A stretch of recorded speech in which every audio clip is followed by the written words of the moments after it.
In particular, the testimony by Dudu Myeni.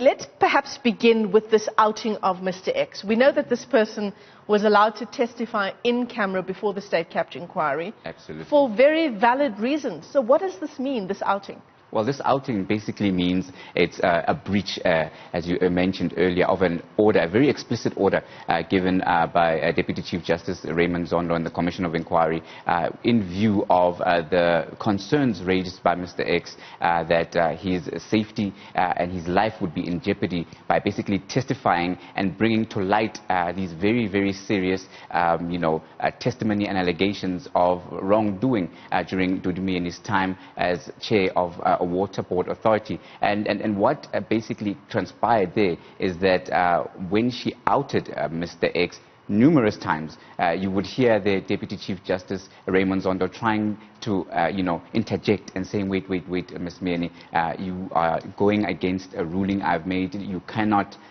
name Mr. X.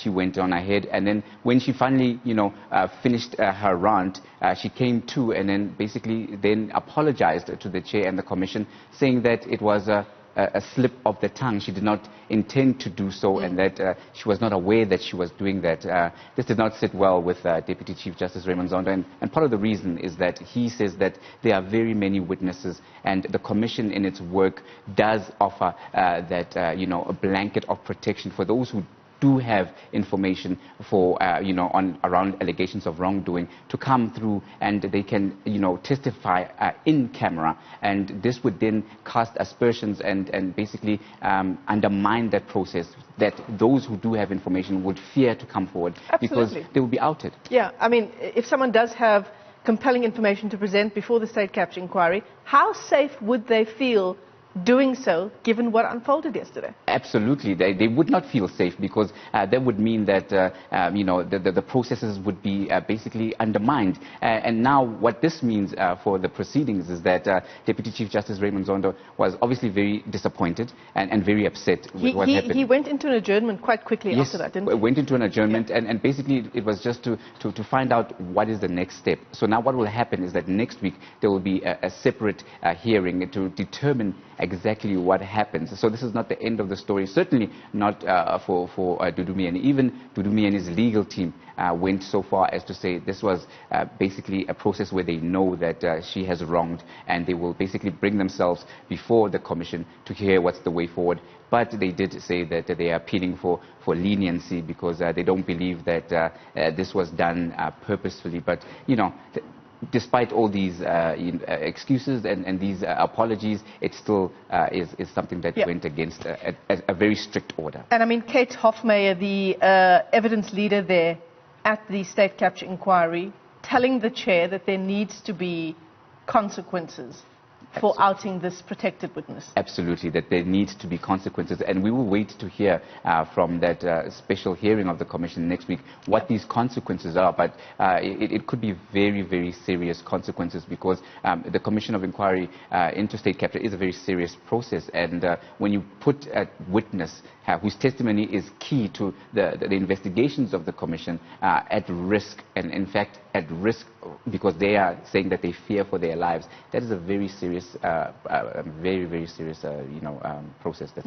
Let's reflect on the rest of her time testifying at the state capture inquiry. We saw her on numerous occasions invoke this right to not answer a question, numerous questions in fact, saying that she has the right not to incriminate herself at the state capture inquiry. Absolutely. So the Chief Justice is saying what? He's going to allow this to go on, or there has to be a decision by the inquiry to compel her and other witnesses who choose to invoke this right to answer questions? Yeah, there has to be a decision by the inquiry, but if you look at what has happened over the last few days, the Deputy Chief Justice Raymond Zondo has allowed her the room to say, I invoke this right not to incriminate myself.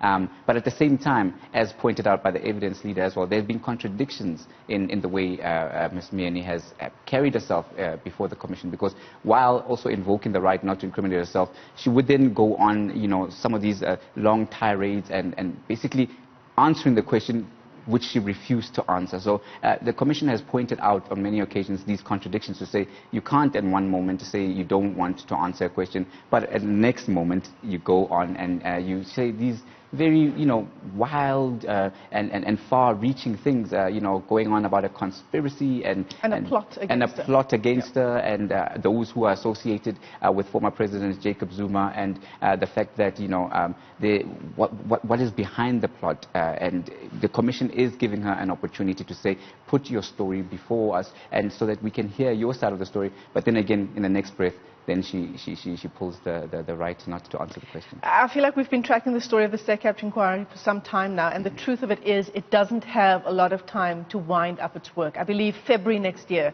is the latest deadline given to Deputy Chief Justice Raymond Zondo. I foresee another extension of that deadline. Well, the way things are going, and if you look at the posture of Deputy Chief Justice Raymond Zondo, he is certainly working as hard as he can to try and meet that deadline. He's very conscious, as he said on numerous occasions, that apart from the deadline looming, COVID-19 has really thrown the Commission's work into disarray, and also he's conscious of the fact that within that COVID-19 scope, monies that could have been used to try and assist the nation to deal with this have also been used to help the Commission in terms of its investigation, and he doesn't want the Commission to be seen to be just another, money wasteful expenditure exercise, although its work is still very serious. So the deadline is looming, but he also wants to finish as much as he can. That's why you see the Commission going even late into the night sometimes, adjourning as late as 10 p.m., 11 p.m., coming back early hours and going right through the day. So he's doing his best and the team is doing its best, but the scope